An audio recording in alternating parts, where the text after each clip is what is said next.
There's a couple of places to get information. My little shop, Crestone Creative Trade, is right here on the lot, and it's been here 25 years, and I offer people some information if they're strangers in town. And the museum, it also states it's an information center, so when they're open, you could go into the museum and talk to them. They have some different maps than what I have, and there's a lot of places to go to. The spiritual centers, which we're trying to build a network so that people can have access to those at a few times.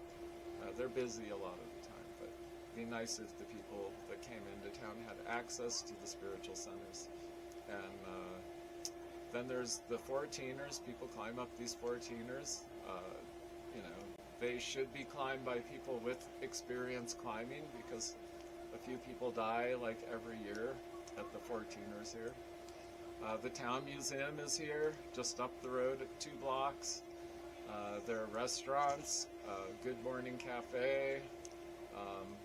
There is a pub here at night with a lot of music and things like that. There's the Stupas and the Ziggurat out here, which you can go anytime. The Stupas are a Tibetan Buddhist kind of pagoda, a good place for prayer and meditation. So plenty of mountain climbing. There's hot springs and the sand dune swimming pool out here, which is a hot spring swimming pool. Lots of places to go and things to do.